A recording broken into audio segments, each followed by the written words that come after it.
I am live. It is still Friday the 17th of May. I'm reading The Laird and the Lady. It is the story of Marylda and Rowan, who met at a romantic castle or Chateau in France.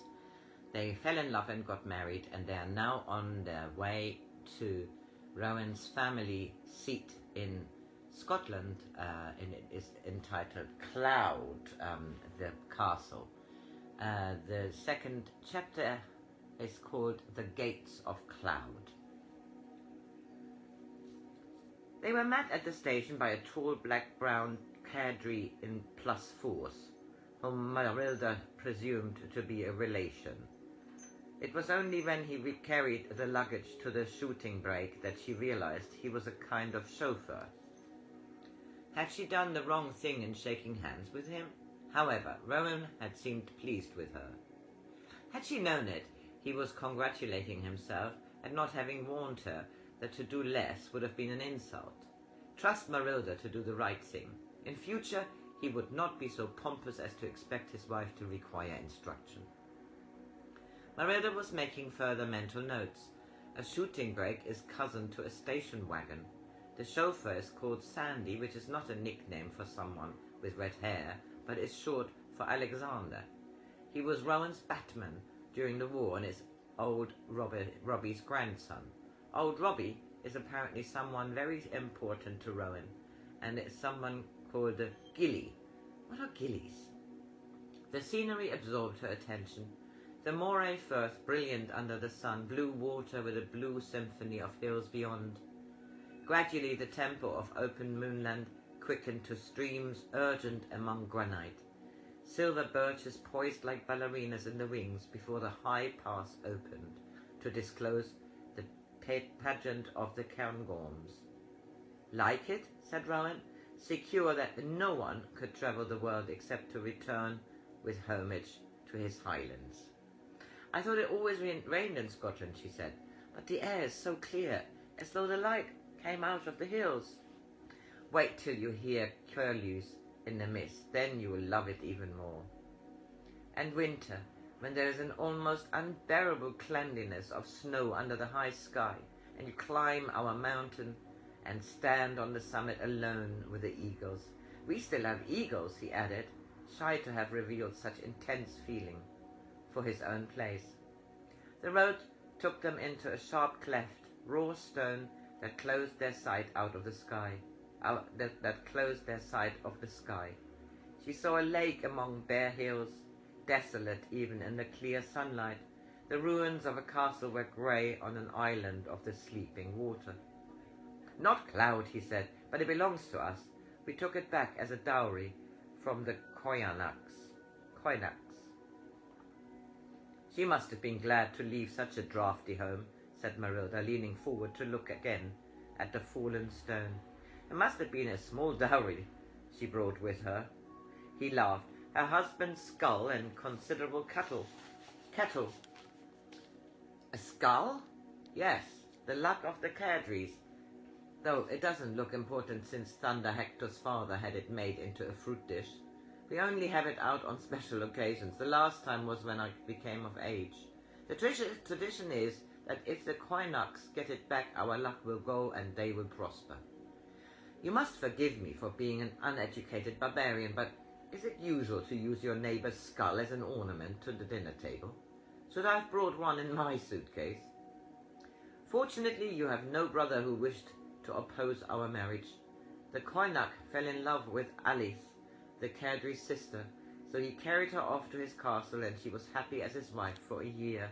Then the cadre got annoyed that his sister had married without permission, so he called out the clans. I expect he was a bit tight, and they raided the Koynaks and burnt the castle down. He brought back his sister and her husband's head. That's why we still got it. What happened to the bride?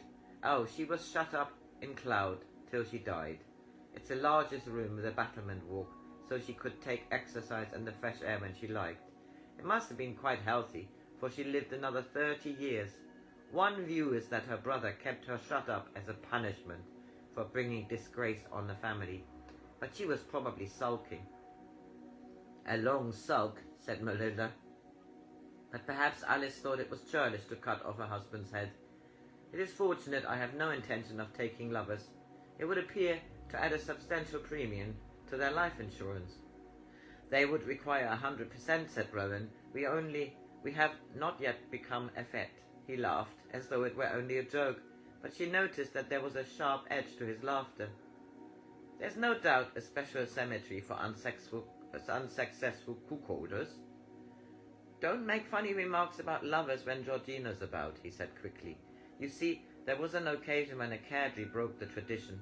Hector's first wife ran away with a chauffeur, a French chauffeur.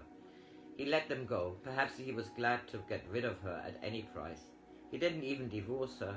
So don't say much about France. Georgina has never been abroad, and she associates foreigners with all the troubles which happened to Hector. She was his cousin and had been in love with him since she was a child, so you can't blame her for being jealous when he married someone else. No, said Marylda, you can't blame her, but she mustn't blame me for being born in America. After all, so were millions of other people. She changed the subject to conceal that she found it annoying to be patronized. When do we get to Cloud? We've been here for the last 10 miles. It's very big, she said. He smiled. 100,000 acres is quite a lot of land, though it's nothing compared with the real landowners, Seafield or Mackintosh or Moray. They came into a woods. It was dark among the pine trees. Rowan leant forward. You'll see the house in a minute. She shut her eyes, afraid that sudden foresight might be read. How did she know that there would be a river on the left of the road and then a single span bridge? Beyond it, 2 stone pillars with elaborate iron gates. Why were they gates important? The bridge echoed as the car crossed over it. She forced herself to look. There were no gates. A stain of rust had spread down the pillars from the empty staples. Rust, the colour of old blood. Frightened, darling? No, she said, only excited. The drive curved up through an avenue of beeches. Between the smooth grey trunks she saw the south face of the castle. 3 rows of windows staring from their brow of battlement and guarded by massive round towers. I must have seen a picture of it, she thought. That's why it seemed so familiar.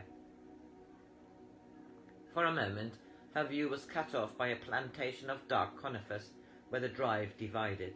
The right fork leading towards farm buildings higher on the slope, the left sweeping round to an archway between the north towers. They drove under the portcullis into a paved courtyard, and she realized that the castle was a hollow square. Like it, said Rowan. We used to keep our best cattle in here when the neighbours showed signs of being acquisitive. He drew up before wide stone steps sentinelled by heraldic eagles. Like it? He repeated. It's quite a castle, she said breathlessly. As they went up the steps, she wondered if Rowan would carry her over the threshold. No, don't expect it. It isn't the custom. She felt a surge of embarrassment as though at a still painful memory of a humiliating blunder. Rowan was introducing her to a maid who had opened the door, a middle-aged woman in print dress who shook hands with her and said, "Welcome home, milady." "What's the form, Agnes?" said Rowan. She glanced over her shoulder. Not as good as it might be, but no worse. She smiled at Marylda. "Nothing that a little time won't mend. And now I've seen your lady, the time will be less than I feared." Then in a louder voice, "Her ladyship's at breakfast, Sir Rowan." He took Marylda by the arm and steered her across a hall, so large that a refectory table that could have seated 20 looked inconspicuous. He gave her a quick kiss and whispered, "Now we're for it," and opened a door on the right of the cavernous fireplace. This couldn't be Georgina. This woman wore tweed knickerbockers.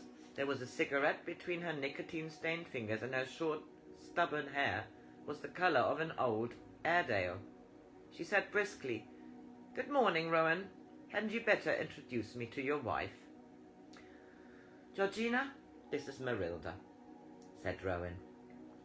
So, this was the chapter of her arriving in Scotland.